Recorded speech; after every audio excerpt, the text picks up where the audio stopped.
بتبدأ حكايتنا في أكاديمية شينريو وبالتحديد في سكن البنات. بنشوف 3 بنات قاعدين مع بعض بيتكلموا عن الأكاديمية وعن تاريخها القديم. البنت الأولى بتقول سمعتوا اللي أنا سمعته، بيقولوا إن الأكاديمية دي مبنية على مقبرة قديمة. يمكن فيها كلام عن الموضوع ده. أنا بخاف وما بعرفش أنام بالليل من الكوابيس بسبب كلامكم ده. وفجأة بيسمعوا صوت جاي في اتجاه الباب بتاع أوضتهم، بيترعبوا لحد ما بتفتح بنت جميلة الباب وشعرها لونه وردي وبتقول لهم انتوا لسه صاحيين يا بنات؟ جه وقت النوم، اطفوا النور وناموا يلا. فالبنات بارتياح كده بيقولوا لها ريكو سما هو انتي؟ الحمد لله. فريكو بتقول لهم يلا ناموا. والأكاديمية بتروح ريكو على أوضتها اللي بتشاركها فيها زميلة ليها، لكن صديقتها بتكون نايمة. أما ريكو فبتقف في الشباك في الليل تبص على القمر وتكلم نفسها. فريكو بتقول لنفسها بحزن كل يوم الساعة العاشرة بينطفي النور في السكن كله ومفيش أي جديد حصل لكل اللي موجودين في السكن. روتينهم زي ما هو وبيعدي يوم ورا التاني في هدوء. يوم كمان عدى من غير جديد، لكن محدش يعرف إن في شخص بيقاتل علشان الأيام دي تعدي بهدوء وعلى خير. وبتتخيل ريكو بطلنا سوجي وقطته وانشوي وبيشاور لها من بعيد. بتعيط ريكو بتقول لنفسها هو دلوقتي موجود في عالم بعيد لدرجة إنه مستحيل يسمع صوتي، في عالم مقفول تماما لحد دلوقتي. بيبدأ معركته لوحده وبتدق الساعة في السكن لتعلن على نص الليل الساعة 12:10. في مكان تاني في السماء بيتحول القمر للون الأحمر المرعب وبيظهر ضوء قوي جدا من تحت الأرض بيخترق كل طبقات سطح الأرض.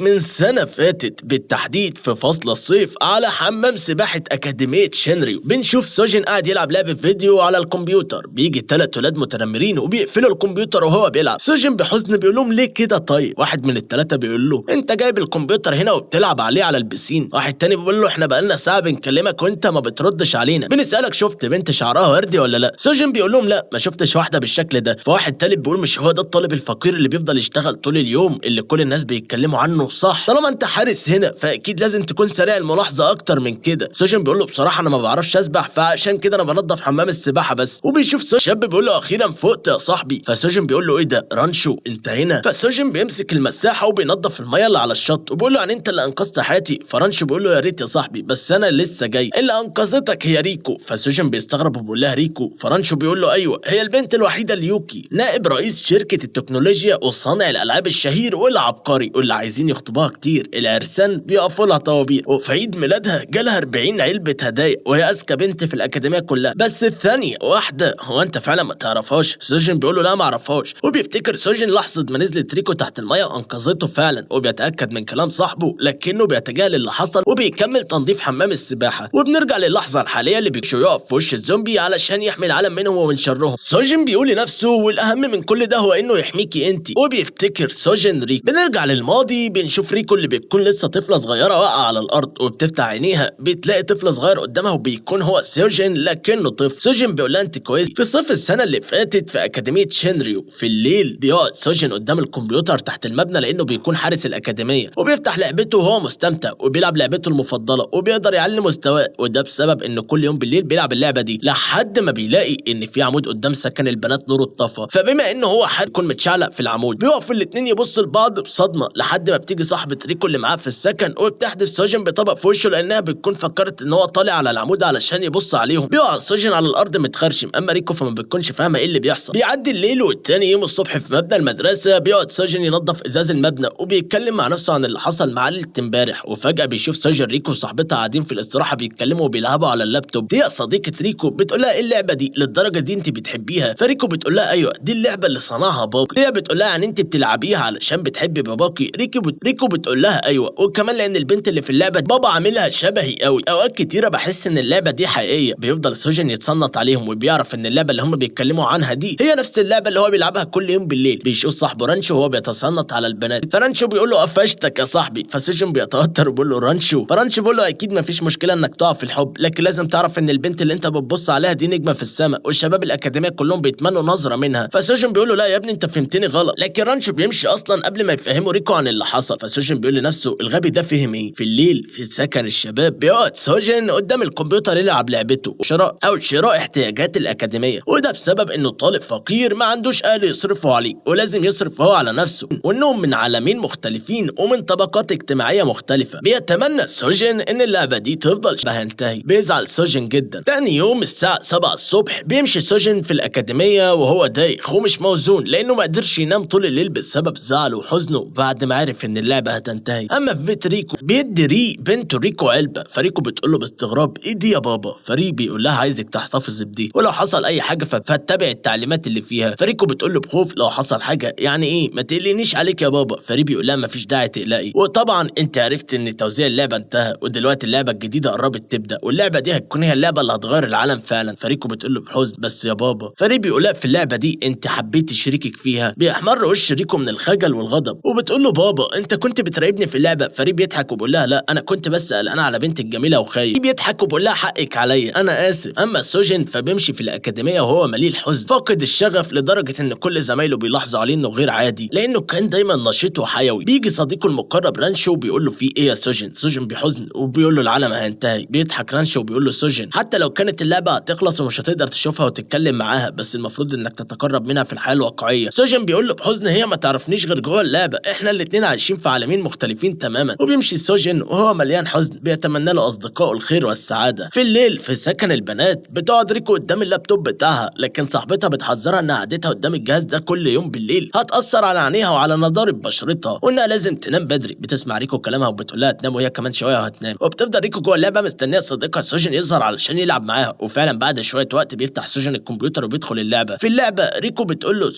انت جيت اتأخرت كده ليه؟ بيفضلوا جوه اللعبة لوقت طويل يلعبوا ويضحكوا. وفي مبنى شركة غين غين تهسين بيعلن واحد من اللي موجودين في الشركة عن طريق التلفزيون لكل سكان العالم عن نزول اللعبة الجديدة واللي بيكون اسمها نباش القبور. وفي اللعبة دي هيلعب اللاعبين دور حرامي القبور وفي كل مرحلة هيعدوها هياخدوا كنوز كتير. وبيحكوا اكتر عن مميزات اللعبة الجديدة وعن العبقري اللي صنعها واللي هو ريكو ابو ريكو. بيقف يشوف الاعلان وهو فخور ومستني البروباجندا اللي هتحصل بسبب نزول اللعبة دي ومتوقع تغيير كبير هيحصل في العالم بسبب اللعبة دي وتغيير اكبر في حياة اي شخص هيلعب اللعبة. اما سوجن فبينام على سريره وبيفضل يفتكر في حزن ذكرياته مع ريكو جوه اللعبة وبيعيط لما بيفتكر ان كل ده هيخلص وهينتهي قريب. في المطبخ بيقف سوجن يغسل المواعين وبيقول لنفسه بحزن اخيرا جه اليوم الموعود اللي هتقف فيه لعبة شانري واللي هي طريقتي الوحيدة علشان اتواصل معاها هتنتهي النهارده وبالظبط في نص الليل. جوه اللعبة بتكون ريكو حاسة بالحزن الشديد لان اللعبة هتخلص ومش هتقدر تشوف صديقها تاني وبتزعل اكتر لانه ما فتحش الكمبيوتر عشان يودعها وما ظهرش في اللعبة. اما ابوها ريفا بيكون قاعد في مكتبه بيتفرج على نهائيات اللعبة. اما سوجن فبيكون على الطريق جايب حاجاته وجاي جري بالعجلة بتاعته علشان يلحق يفتح الكمبيوتر ويقابل ريكو جوه اللعبة للمرة الأخيرة لكن للأسف بسبب سرعته بيقع سوجن من على العجلة وبتقع مع الأزاز اللي كان جايبها وبتتكسر. بتفضل ريكو جوه اللعبة قاعدة مستنية صديقها يظهر لكن فجأة بتظهر بنت معاها مسدس وبتدخل مكتب ري وبتحط المسدس في وشه. البنت بتقول له مفيش داعي للمقاومة يا سيد ري. فري بيقول لها مقاومة ايه؟ انت حتى مش مداني فرصة اعرف انت مين ولا انت عايزة تفهميني انك مجرد حرامية عدت من هنا بالصدفة وجت تقتلني؟ ايه المهزلة اللي بتحصل دي؟ انا مش فاهم بجد. انت فاكرة انك هتخوفيني باللعبة اللي في ايدك دي؟ البنت بتقول له ايوه انا صحيح هزعل شويه اني هقتلك بما انك زميل في الشغلانه. فري بيقول لها ده الكلام لنغى على كده، الكلام الاهبل ده يبقى هو اللي محفظه لك اكيد. طالما بتقولي زميلي في الشغلانه يبقى لنغيون هو اللي بعتك علشان تخلصي عليا ويفضلوا الجو مش كده. بنروح لجوه اللعبه فبيشتعل المكان اللي فيه كل اللاعبين بالنيران وبيخاف كل اللي جوه اللعبه وبيحاولوا يهربوا والكل بيجري يمين وشمال. اما سوجن بيفضل يجري في الشارع علشان يلحق يفتح الكمبيوتر ويدخل اللعبه قبل ما تخلص ويقابل ريكو للمره الاخيره. بتخاف ريكو جدا جوه اللعبه وبتترعب من الوحوش اللي بينتشروا جوه اللعبه وبيقتلوا كل الاطفال والكبار اللي في اللعبه. لكن الست اللي بتهدد ري بالقتل بتقول له ها مش هتقول لنا نفتح الضريح ازاي؟ فري بيقول لها انت فاكره ان انا هساعد حراميه زيكم؟ البنت بتقول له يا حارس الضريح الاخير ريكو اشكرك على سنين الخدمه بتاعتك مع السلامه. وبتضغط على المسدس وبتخلص على ري فعلا. في الشارع بيفضل سوجن يجري باسرع قوه عنده لحد ما اخيرا بيوصل للاكاديميه بعد ما بيكون تعب جدا من كتر الجري. لكن جوه اللعبه بيفضل الوحوش يضربوا الاسهم على ريكو اللي ما بتستسلمش وبتفضل تقاتل فيهم. ريكو بتقول ده اخر يوم للعبه اللي كلنا بنحبها لازم نكسب. لكن بتلاقي ريكو صعوبه في انها تخلص عليهم وبيكونوا الوحوش خلاص هيموتوها. لكن في نفس الوقت بيفتح سوجن الكمبيوتر وبيشغل اللعبه وبيدخل سوجن جوه اللعبه وبيدمر كل الوحوش. ولما بيوصل لريكو بيلاقيها واقعه على الارض بيجري عليها. فريكو بتقول له تعب اخيرا جيت، انا كنت متاكده انك هتيجي، انت انقذتني كتير قوي عشان كده انا عايز اشكرك. اتفضل الورد ده واقبل شكري. دي مش الورده السحريه اللي قلت لك عليها لكن دي تعبير عن شكر ليك. بيفضل سوجن بيعيط على ريكو اللي بتموت لحد ما تقع دمع من عينيه على الورده اللي في ايد ريكو وبتملي المكان بالاضواء. لكن قبل ما ينقذ سوجن ريكو بيجي واحد من الوحوش وبيخطف ريكو وبتعلن اللعبه عن توقفها ونهايتها. في صباح اليوم التالي بيتملك الحزن من ملامح سوجن وبتزعل قطته وانشوي عليه. بيمشي سوجن في الاكاديميه كعادته في الفتره الاخيره فاقد الشغف لحد ما بيقابل سوجن ريكو. فريكو بتقول له صباح الخير، انا عرفت على فكره انك انت اللي كنت معايا في اللعبه مش كده، انا جاي مخصوص علشان اشكرك انك كنت بتساعدني طول الوقت. فسوجن بيقول لها بحزن تشكريني على ايه؟ انا ما استحقش الشكر، انا ما قدرتش اعمل لك حاجه وسبت الوحوش يخطفوكي، ما قدرتش حتى احميكي. فريكو بتقول له بتضحك عادي مفيش مشكله للدرجه دي، يعني حصل خير متعوضه في اللعبه الجايه. بينتشر خبر قتل نائب رئيس شركه غريف غيم تك ريكو، وبتتصدر الصحافه والاعلام الاخبار، وبتبدا التحريات من الشرطه علشان يعرفوا مين القاتل. بيعرف سوجن اللي حصل من صديقه رانشو، وبيعرف كمان ان ري هو ابو ريكو. بيجري سوجن في الاكاديميه بسرعه كبيره علشان يوصل لسكن البنات ويروح لريكو علشان يعرفها باللي حصل ويواسيها، لكن هناك بتقول له واحده من صديقاتها انها مشيت علشان اجراءات الجنازه والدفن، وان في موظفين من الشركه جم اخدوها. بيزعل سوجن جدا وبيكون عايز يوصل لريكو باي طريقه عشان يكون معاه في اللحظات الصعبه والحزينه دي. بيقعد غريف غيم تك بيقول ان ريكو قضى حياته كلها في صنع الالعاب علشان يسعد كل الناس، ولحد دلوقتي احنا مش مصدقين انه مات بالطريقه القاسيه دي. ريكو عمل كتير علشان البلد دي، وعمل كتير علشان يسعد الاطفال بالعابه الشهيره والكتيره، لكن الاكيد ان احنا كلنا في الشركه هنلجأ للقانون علشان نحقق العداله ويتمسك القاتل وناخد حق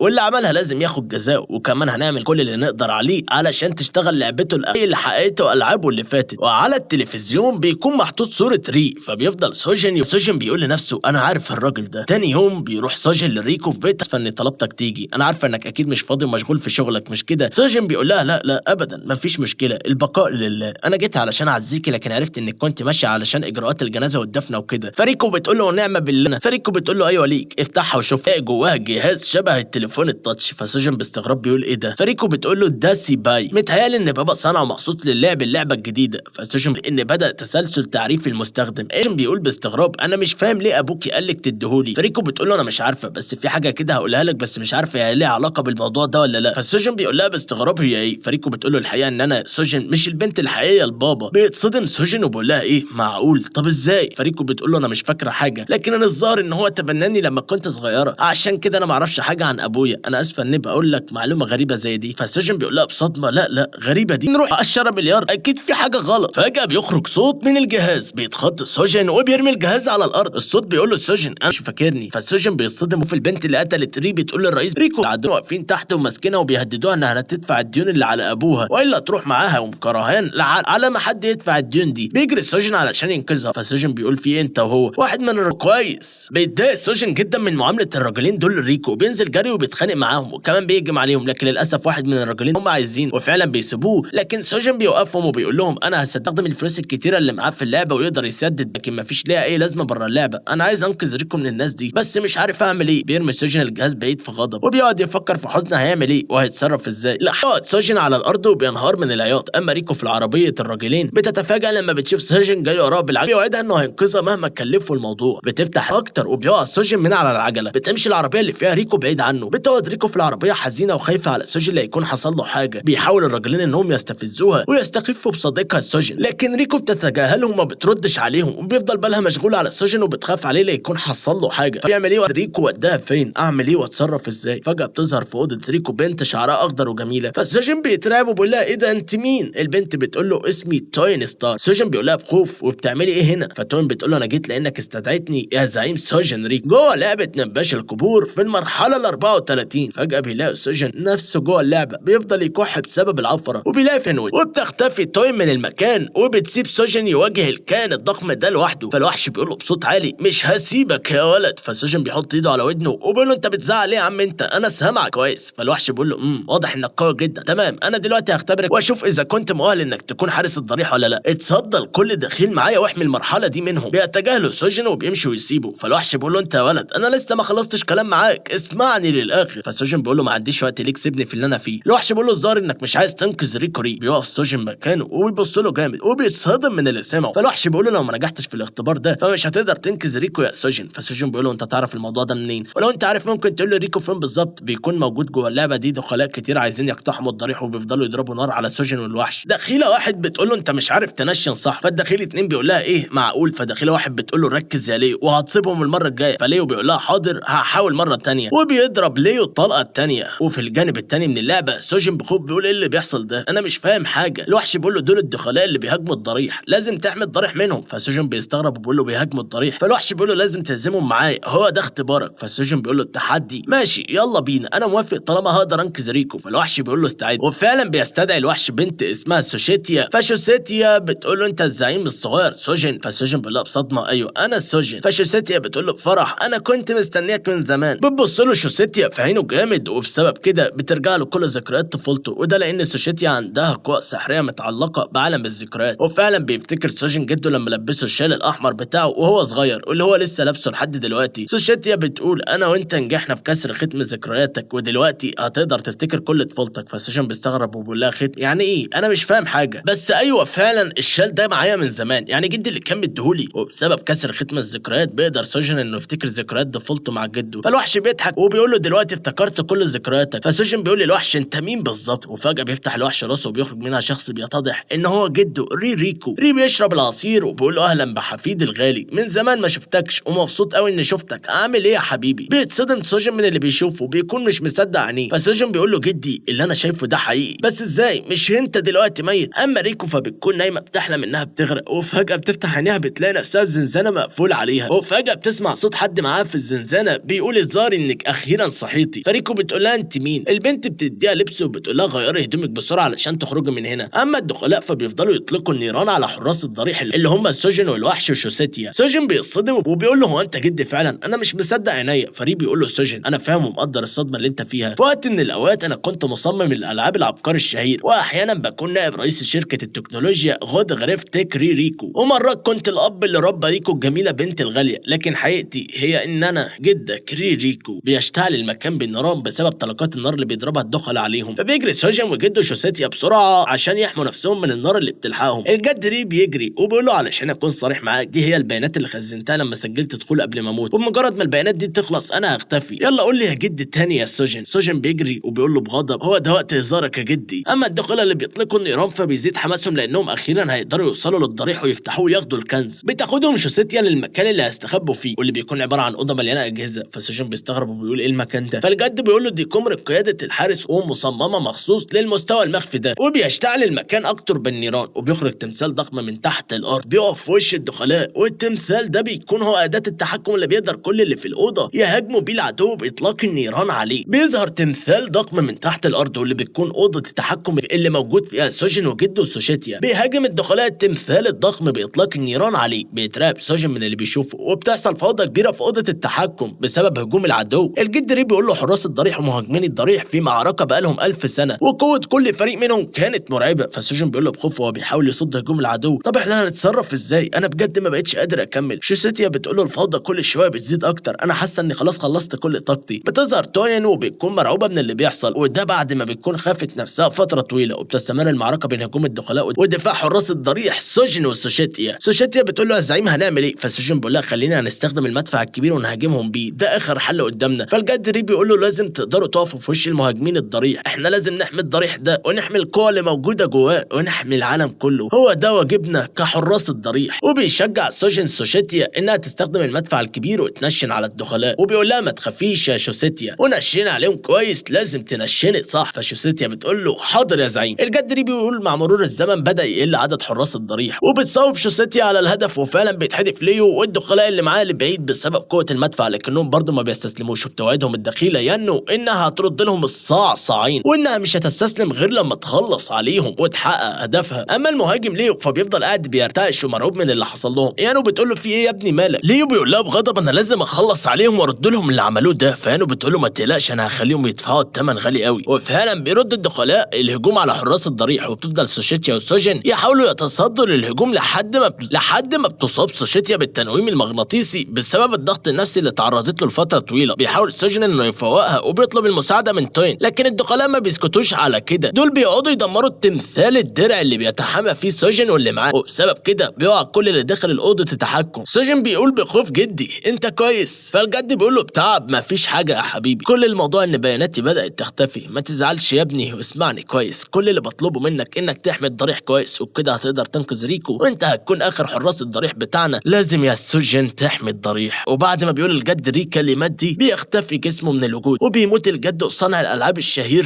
ريكو، وبينهار سوجن وبيفتكر لحظات طفولته مع جده، لكنه بيفتكر كلام جده ليه وان هو حارس الضريح. بيستجمع سوجن شجاعته وبتظهر نمله عملاقه جوه اوضه التحكم بتاخد سوجن على ظهرها وبتطير بيه في اتجاه العدو علشان يخلص عليهم. بيصاب العدو بالرعب من الهجوم القادم عليهم. بيهجم سوجن على يانو وبيوجه لها قوة سحرية ضخمة من على ارتفاع عالي، وبيقدر سوجن انه يخلص عليها فعلا. بيترعب ليه من اللي حصل مع صديقته يانو، وبيوجه كلامه لسوجن اللي بيكون طاير في السماء على النملة العملاقة. فليو بيقول له بخوف انت مين بالظبط؟ انت معقول تكون حارس الضريح؟ انا فكرت كل حراس الضريح اختفوا من زمان. مستحيل. فسوجن بيقول له الحقيقة ان انا لسه موجود، حارس الضريح الاخير. بيستخدم ليو المدفع بتاعه وبيفضل يضرب النيران على سوجن، لكن في لمح البصر بيقدر سوجن انه يخلص عليه وبيختفي ليو. بعد شويه وقت سوجن بيقول كده الاختبار خلص. سوشيتشا بتقول له ايوه، لانك قدرت تهزم مهاجمين الضريح، ودلوقتي يا زعيم انت بقيت حارس الضريح الاخير. الف مبروك وبالتوفيق ليك في كل معاركك الجايه. فسوجن بيقول لها الله يبارك فيك، رغم ان انا قدرت انجح في الاختبار ده بفضلك انت وتوين. فتوين بتكون نايمه على الارض بعد ما ارتاحت لما خلصوا على العدو. فسوشيتشا بتقول له ايوه، لكن انت حارس الضريح متمكن يا زعيم الصغير، شكرا ليك على كل حاجه. دلوقتي انا لازم امشي، المرحله دي ودوري فيها خلص، مع السلامه، اتمنى لك التوفيق في معركتك اللي جايه. وبتختفي سوشيتيا وبيسمع سوجن صوت بنت بتضحك. بيبص وراه بيلاقي في بنت ماسكه بندقيه وبتقول له كنت متحمسه وبقول ان هقتل مين المره دي، بس طلعت عيل صغير. فسوجن بيقول لها بخوف انت مين؟ البنت بتقول له انت بقى حارس الضريح الاخير، جايبين عيل يحرس الضريح؟ اسمعني كويس، انت مش هتكون الحارس الاخير، لان انا هي الحارس الاخير للضريح. وبتوجه البنت دي البندقيه في وش سوجن وبتضربه بالنار. وفجاه بيصحى سوجن من النوم وهو بيصرخ، وبيلاقي نفسه في اوضته على سريره في الاكاديميه. بيبص سوجن على مكان الطلقه اللي ضربتها البنت ليه، فبيلاقيها خفت ومفيش مكانها اي اثر، زي ما يكون اتعالجت بالسحر. بيرن الجهاز اللي سابه له جده، بيرد سوجن على اللي بيتصل، وبيسمع سوجن صوت شخص بيقول له انت سوجن ريكو مش كده؟ فسوجن بيقول له ايوه انا، مين معايا؟ فالشخص بيقول له انا اسمي تيموجين وهستناك في نباش القبور يا سوجن، وبيقفل السكه. فسوجن بيقول له لحظه استنى،